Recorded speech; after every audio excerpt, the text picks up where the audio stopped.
Um grande desafio macro, eu já diria que é a velocidade de crescimento, né? Então a gente tem vários clientes aí que a gente viu que de uma hora para outra eram 5 pessoas, foi para 10, do nada eram 400. Então, isso não é. Estou dando o número de pessoas só para representar como às vezes o crescimento da empresa é muito acelerado, e aí, claro, é difícil você às vezes acompanhar toda a estrutura jurídica adequada. Olá pessoal, tudo bem? Eu sou o Felipe Barreto e essa é a versão 2.3 do Solvercast, o podcast quinzenal da Solving, com líderes e facilitadores do ecossistema de tecnologia e inovação.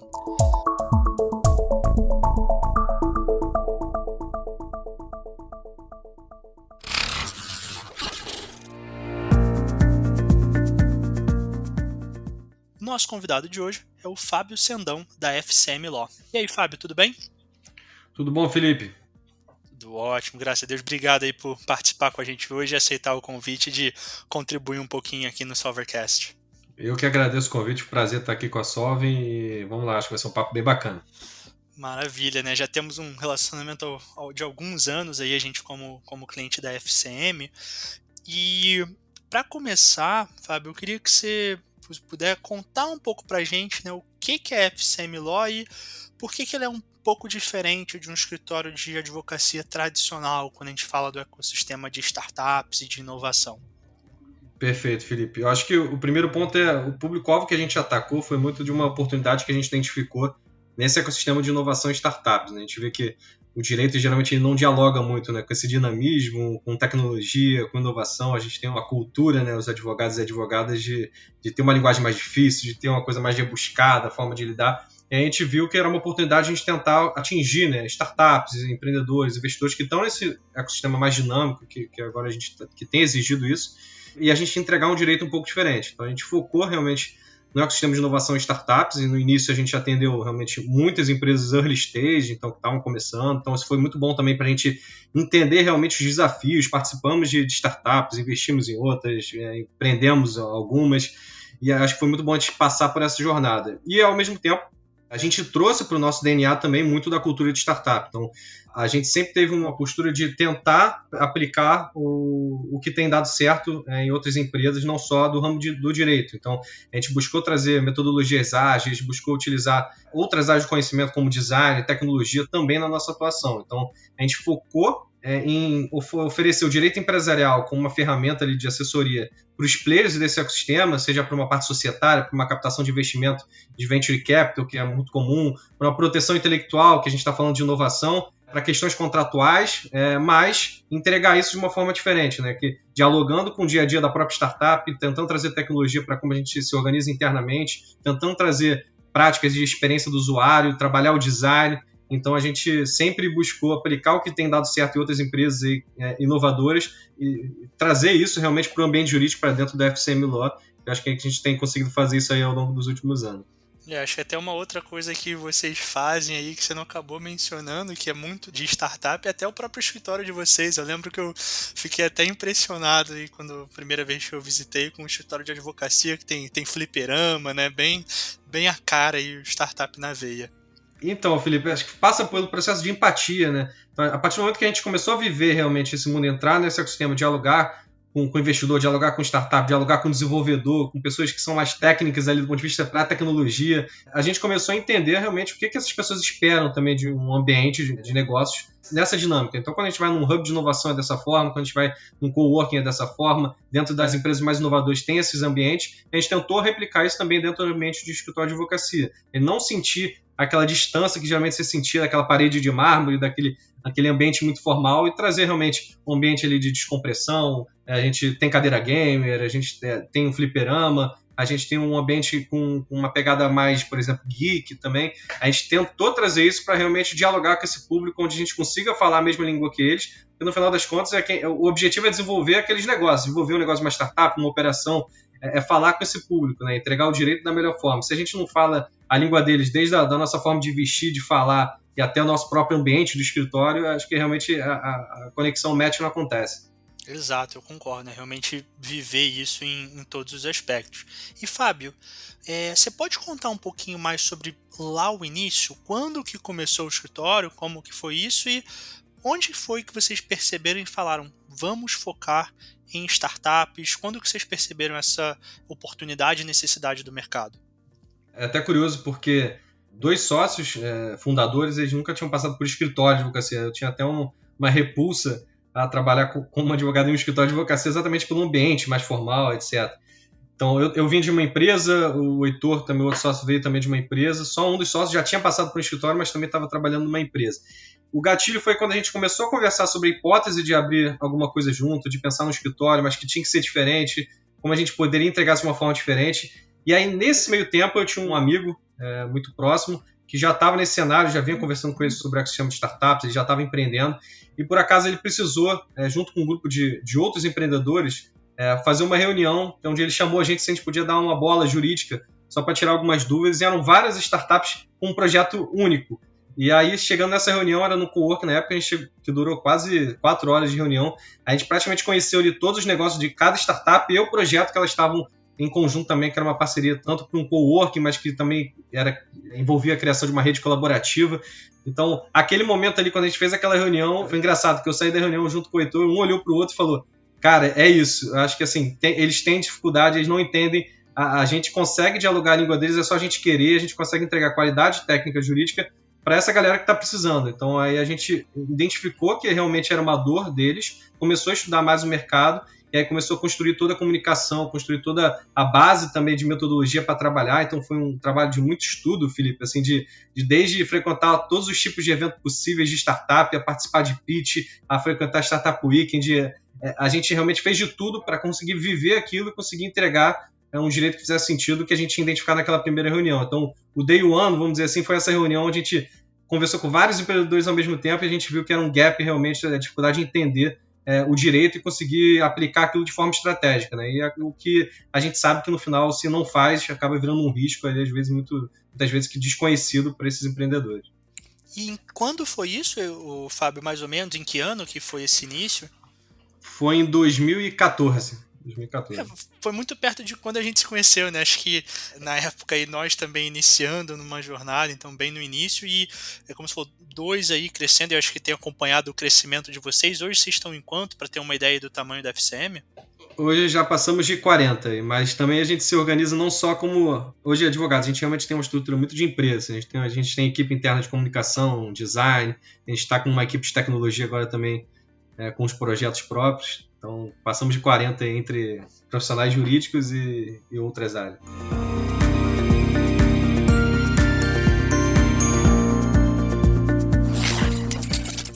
Fábio, sensacional ver esse crescimento de vocês. Acho que a gente andando muito junto, né, ao longo desses anos, né, a gente também está mais ou menos desse tamanho, na mesma época, então, e ter essa visão de empresa, né, de sair um pouco desse tradicional, como você falou, ter uma área de tecnologia e tudo mais.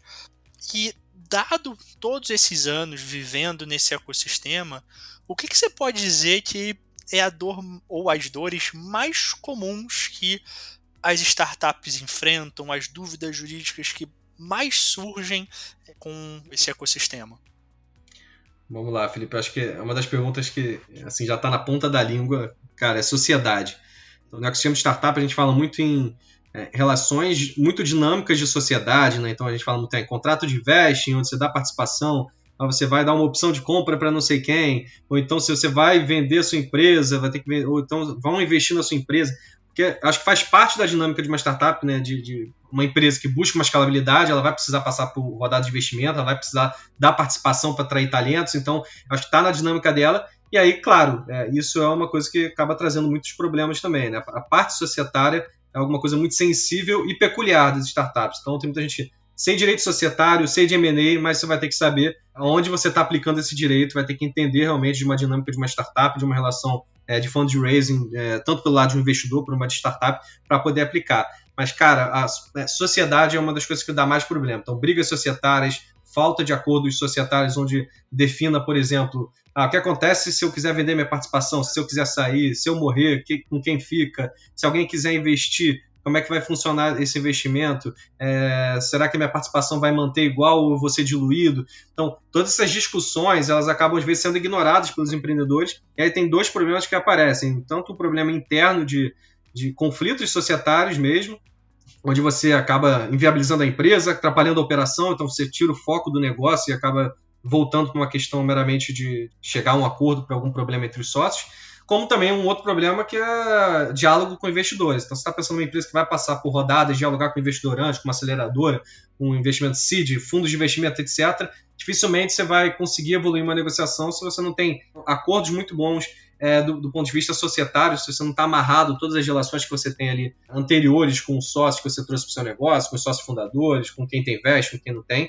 Então, dificilmente você vai conseguir chegar numa rodada de investimento e passar ileso se você deu mole lá no início. Então, uma coisa que trava muito, é muito deal breaker, por exemplo, em operação de investimento, é cap table.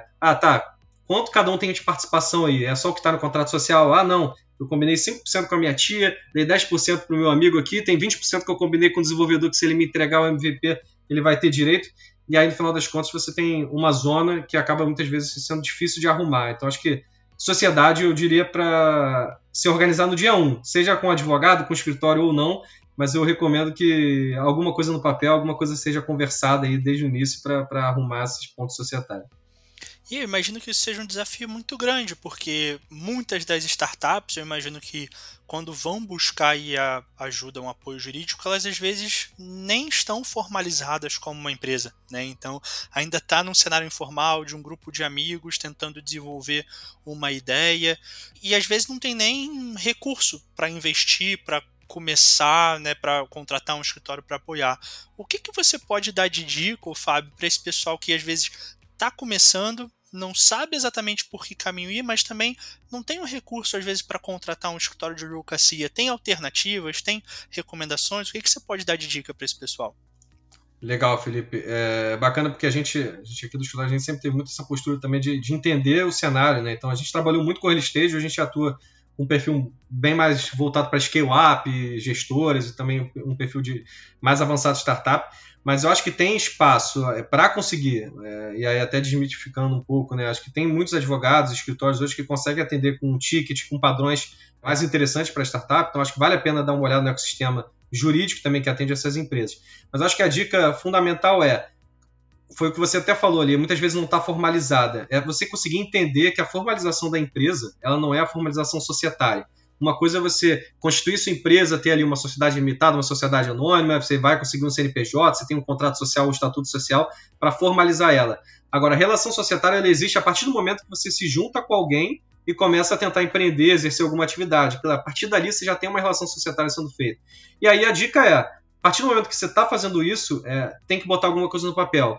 Ah, não tenho dinheiro agora para contratar um advogado, não vale a pena, ainda estou validando a minha ideia, mas você já tem que pensar com quem você está fazendo aquilo. Então, cara, uma troca de e-mail, uma ata de reunião, perde um dia. Então não é para perder vários dias, perde um dia. Decide tudo isso, procura muita informação, vê que tipo de assuntos vocês têm que tratar e discutir inicialmente, bota no papel de alguma forma, formaliza, faz um vídeo.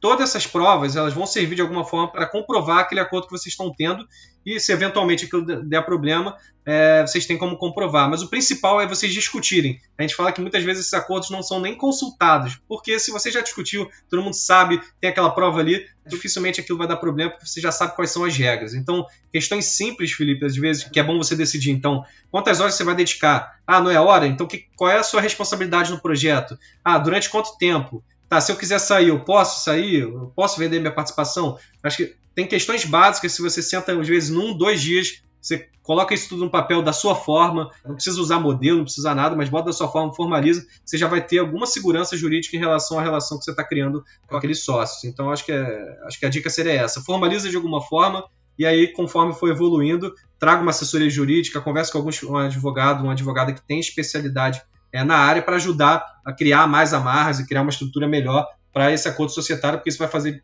diferença também até para futuras negociações com outros sócios e outros investidores.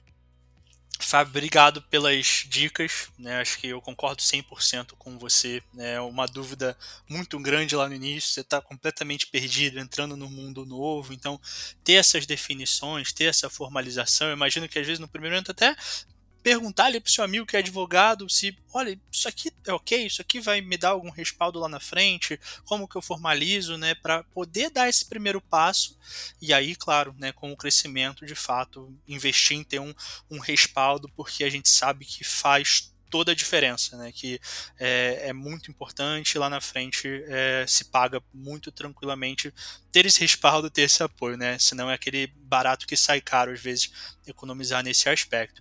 E a minha próxima pergunta, Fábio, é o seguinte, né? A gente falou um pouco aqui de algumas dicas para quem está em early stage total, quem está ainda iniciando, né? Às vezes não está nem no early stage, está na ideia da concepção da ideia, e hoje vocês falaram que vocês estão atuando muito já com quem já está no estágio de tração, de scale-up. E para esse ecossistema, quais são as dúvidas mais comuns que surgem, os desafios? Às vezes são coisas oriundas de um acordo mal feito no atrás que vem ter um problema agora. Você pode dar um pouco mais de contexto sobre esse cenário de startups que já estão mais maduras?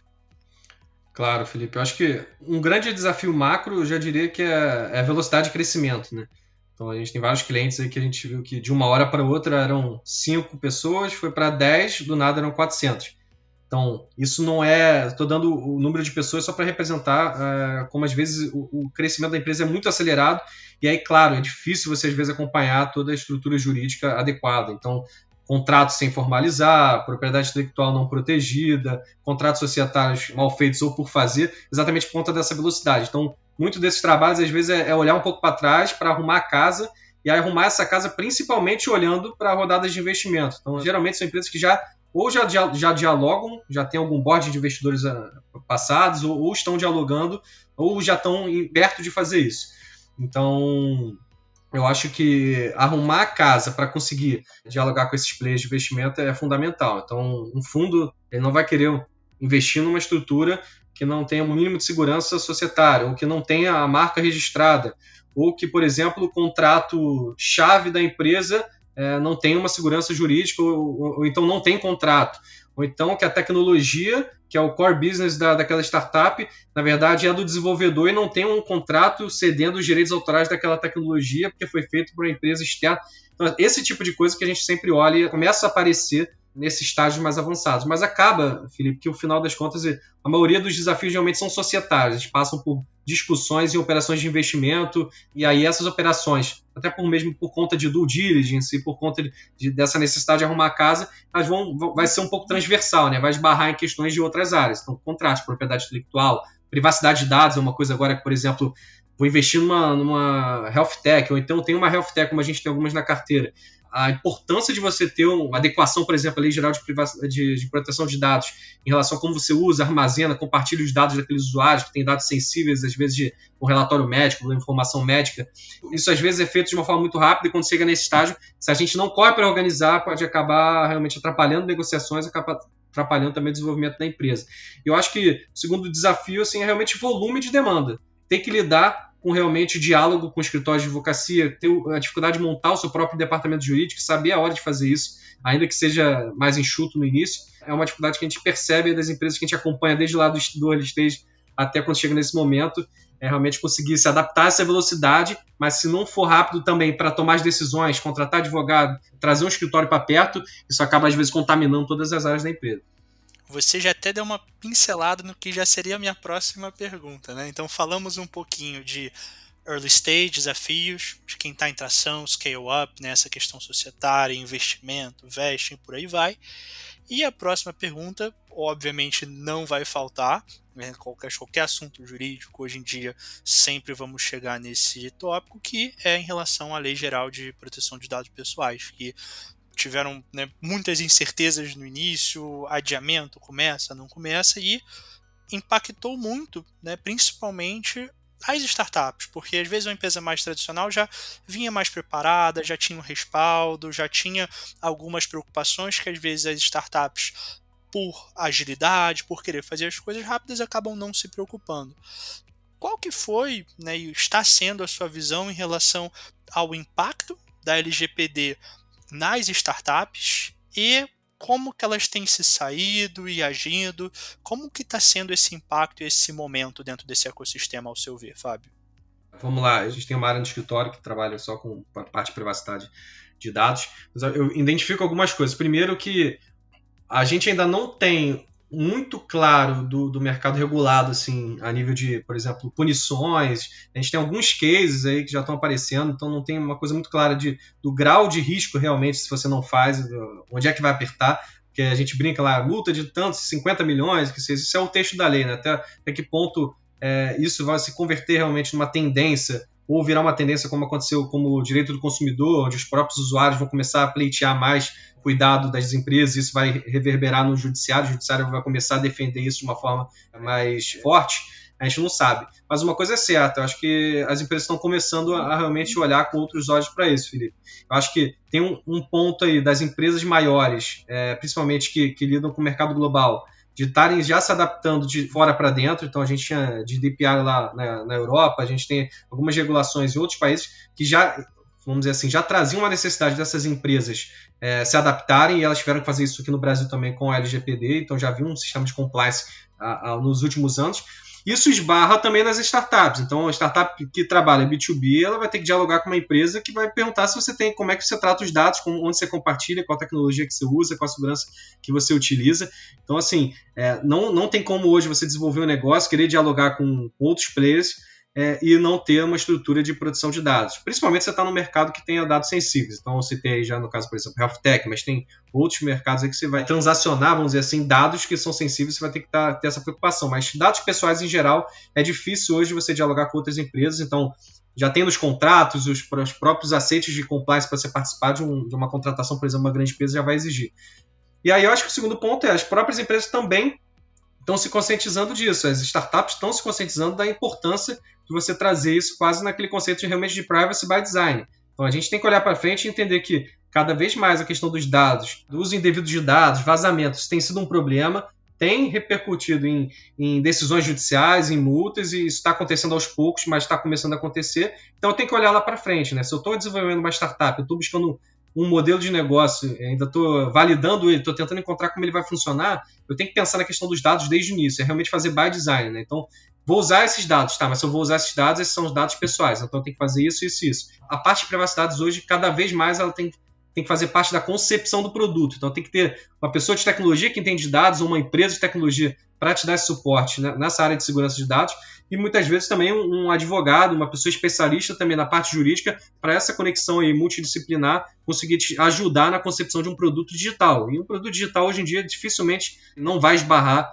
em algum dado pessoal. Claro que não é algo que tem em todos os modelos de negócio, mas acho que dificilmente a gente vai ter um modelo que funcione dessa forma. Então acho que, pelo que eu tenho visto, tem crescido o mercado, as próprias startups estão começando a buscar mais, se preocupar nisso desde o início, e para as grandes empresas que já são reguladas, ou empresas que já têm uma preocupação de compliance maior, isso já é uma realidade, já tem equipes internas, já tem contratação de escritórios, contratação de empresas para ajudar a estruturar toda a adequação à Lei Geral de Proteção de Dados. Então, acho que minha visão é essa.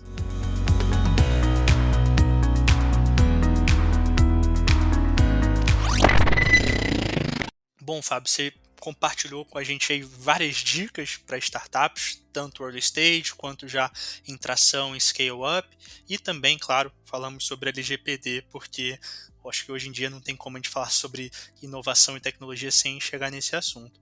E aí eu queria fazer uma pergunta invertendo um pouco o cenário, que é, dado a vivência nesse ecossistema, né, você deu muita dica do jurídico para as startups, mas o que você pode dizer que foi o aprendizado de vocês de vivenciar nesse ecossistema? Você mencionou um pouquinho disso lá no início, e que vocês conseguiram aprender com as startups para implementar nos processos jurídicos de vocês. Legal, Felipe. Eu acho que essa é até difícil da quantidade de coisa, né? Porque acho que a gente fica até com aquele FOMO, né? Fear of missing out, às vezes, de tanta coisa que vai acontecendo, e a gente continua aprendendo, né? Eu vou dizer que se eu disser que a gente aprendeu, implementou, não, a gente está o tempo todo mudando. Até difícil, por exemplo, lidar com isso internamente, às vezes, com a equipe, com a quantidade de testes e validações, implementação de ferramentas, tecnologia, etc. Deixa a nossa equipe jurídica maluca, às vezes, que não é uma coisa muito comum dentro dessa área. Mas vamos lá. Uma coisa que a gente aprendeu foi que o mundo está mudando de forma geral, o dinamismo do mundo. Então, acho que uma grande característica dessa revolução industrial, assim, buscando aí o livro lá do Klaus Schwab, Quarta Revolução Industrial, tem alguns estudos lá, Singularity também. Acho que é a questão da velocidade, né, Felipe? Então, cada vez mais as mudanças, vamos dizer assim, de paradigmas, mudanças que são consideradas mais disruptivas, elas estão acontecendo mais rápido. E a gente incorporou isso no escritório. Então, a gente tenta aproveitar muito do que as startups fazem mesmo de usar metodologia ágil. Então, hoje a gente tem uma área no escritório que é de direito enxuto e design. Então, basicamente, é uma área de gestão de projetos, onde é uma área transversal para dialogar com as outras áreas, um framework de metodologia ágil, trabalhando em sprints para desenvolvimento de produtos em conjunto com empresas. Então, quero fazer um produto inovador, cara, vamos fazer junto com um framework jurídico. Então, vamos fazer uma sprint aqui para a gente chegar, usando o framework, por exemplo, de legal design, para chegar na melhor solução que tem impacto aí, menos de impacto regulatório, ou uma melhor solução societária. Então, a gente incorporou essa questão da metodologia ágil, da questão de projetos para dentro do escritório. A gente incorporou muita tecnologia, então a gente vendo ferramentas que tanto a gente atendia de startups, como, por exemplo, ferramentas que a gente foi conhecendo por estar nesse ecossistema mais digital, a gente foi incorporando isso também. Então, não só jurídicas, não só legal techs, não só latex, como a gente tem algumas, como software de gestão de processos, para controle e registro de marca, para societário, enfim, a gente tem alguns, mas muitos outros softwares. Então, a gente usa a tecnologia hoje de marketing, que é usado em várias empresas. A gente usa ferramenta de gestão de senha, a gente usa ferramenta de assinatura digital, a gente usa ferramenta de CRM, a gente tem ferramenta de banco de dados, onde a gente está fazendo toda a nossa ideia de plataforma, com o nosso modelo de cobrança, a gente está fazendo em cima dela. A gente usa um outro software para gestão financeira. Então, a gente tem mais de 20 softwares hoje que a gente usa no escritório para diversas soluções para ganhar mais eficiência. Então, foi uma coisa que a gente trouxe muito, foi tecnologia para melhorar a eficiência dos nossos processos internos. Então, tem essa questão das metodologias e tem a questão das tecnologias. Acho que o último ponto que a gente aprendeu também foi cultura. Hoje, cultura é, inclusive, um dos diferenciais na hora de contratação de equipe, como também na hora de avaliação e pagamento de bonificação, ascensão de carreira dentro do nosso plano de carreira dentro do escritório. Então, a gente acredita muito numa cultura de empreendedorismo inovadora, que esteja alinhada com nossos princípios éticos, e a gente traz muito do ambiente de startups também, então da colaboração. A gente muda muito aquela lógica muito agressiva que tem muitas vezes em escritórios de advocacia. Então, a gente trouxe realmente essa pegada da colaboração, do aprendizado em conjunto, da questão de trabalhar áreas multidisciplinares. Então, a gente criou núcleo, por exemplo, de tecnologia para desenvolver tecnologia interna, a gente criou um núcleo de design para trabalhar o design junto com o direito, a gente tem um núcleo de comunicação e marketing que faz todo o nosso conteúdo aí, a gente tem muito também uma linha de ensinar muito o mercado, né, de empoderar o mercado, porque a informação está disponível, então a gente ajuda a dar mais informação, que vai ajudar também esse futuro cliente, essas pessoas também a dialogarem melhor com a gente. Então, acho que essa questão da cultura do ambiente de startups, da tecnologia e das metodologias, acho que são os 3 pilares que a gente conseguiu implementar no escritório, mas continua fazendo o tempo todo. A gente não para de fazer. Lean Startup na veia aí, na estrutura. Aí. Muito bacana, Fábio. Para a gente fechar, dado todo esse aprendizado, toda essa troca, muito legal ver esse outro lado, né, do mundo jurídico e da advocacia. Eu queria que você explorasse um pouco mais com a gente o que é essa área de tecnologia de um escritório de advocacia. Você pode compartilhar, né? Porque a gente vê às vezes alguns escritórios enormes, que aí tem uma área de tecnologia interna, mas às vezes não tão inovadora, né? Então você pode compartilhar um pouco dessas iniciativas que vocês têm para a gente fechar aí com chave de ouro o episódio? Eu acho que a maioria das áreas de tecnologia dos escritórios é helpdesk, né? Se deu um problema aqui na página, caiu, não estou conseguindo acessar meu Outlook. A gente tem até uma dificuldade com isso aqui dentro, né? A gente se ajuda muito, a gente tem até um canal, a gente usa o Teams, né? A gente tem até um canal que é FAQ TI, que é mais para tirar esse helpdesk. A gente não tem hoje ninguém dedicado a helpdesk, é todo mundo se ajudando, porque não é o objetivo da tecnologia interna, não é ser realmente só um helpdesk. Mas, tirando essa brincadeira, Felipe, eu acho que tem muita coisa, né? Eu acho que a gente... Vou dar um exemplo do meu escritório, e acho que serve de exemplo para alguns outros. Hoje a gente está com um projeto, a gente está com uma equipe interna de tecnologia, com back-end, front-end, para realmente desenvolvimento de uma plataforma que integre algumas soluções que a gente já usa. A ideia não é desenvolver tudo, né, ser um super app jurídico nem nada, mas criar toda uma interface onde a gente realmente traga o nosso modelo de negócio para uma experiência mais digital, pensando na experiência do usuário, pensando em realmente plataformizar, isso é uma plataforma FCM Law, mas que você não perca o contato ali com os advogados, e sim você use ferramentas para que tudo que a gente faz no escritório hoje, desde agendar uma reunião, fazer um call, solicitar um contrato, fazer uma nova demanda, acessar um conteúdo do nosso blog, a gente consiga reunir isso, criar uma experiência bacana. Então hoje a gente tem uma equipe gerenciada para o nosso CTO, que também é advogado e sócio, mas no caso tem experiência com 2 startups, também estuda tecnologia, sabe programar alguma coisa.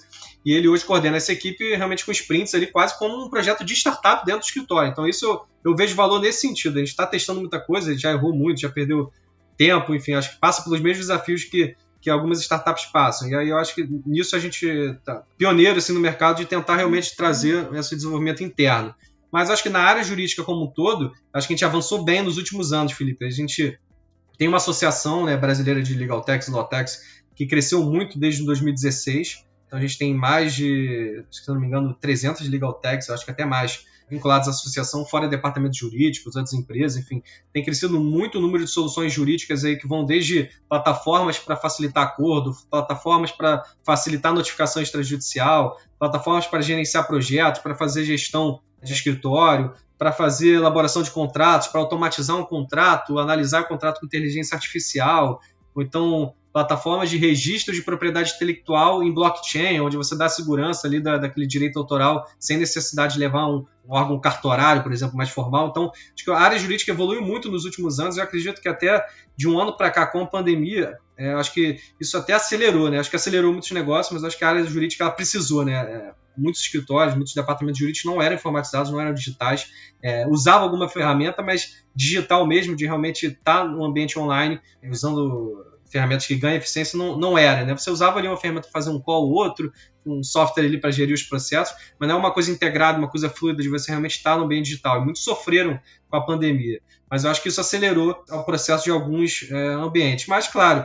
eu acho que o advogado ele não é early adopter, não. A gente ainda está um pouco atrás de muitos outros mercados, mas eu acredito que os últimos 4 anos, principalmente olhando o mercado brasileiro, mas se a gente olhar para fora também, investimentos em legal techs, aí, acabamos de ter, acho que tem mais ou menos 2 semanas, tivemos mais um investimento numa legal tech brasileira, que é super famosa também, que trabalha com conteúdo, pesquisa de jurisprudência. Então o mercado está bem aquecido, porque, eu digo lá, a gente tem mais de 1.300.000 advogados, 500 mil não sei quantos bacharéis em direito. Acho que mercado grande tem muita oportunidade, muito problema. Eu acho que é o que as startups gostam de resolver. Eu acredito que ainda tem muita coisa para resolver, mas acho que o mercado tem evoluído.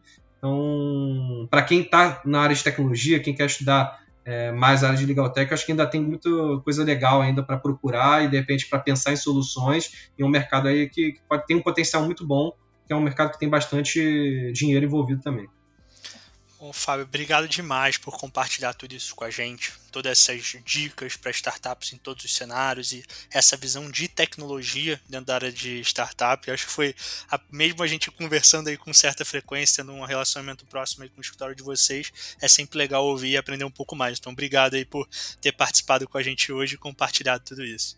Não, Felipe, eu que agradeço mais uma vez o convite da Solving aí, tudo pessoal, é muito bacana, também aproveito até para retribuir, é muito bacana ver o crescimento de vocês também, é uma coisa que a gente fala muito aqui interno nos últimos anos, né? Algumas empresas como a de vocês, a gente tem outras na carteira, que a gente viu também ter um crescimento muito acelerado e a gente ficou orgulhoso também de fazer parte de alguma forma desse crescimento e vocês também do nosso, então uma relação aí que a gente fica super feliz e com um prazer estar fazendo parte aqui do podcast de vocês. É isso, cara, é junto e crescendo junto. Bom, obrigado, Fábio, e obrigado aos ouvintes por acompanharem mais um Solvercast. Até o próximo episódio.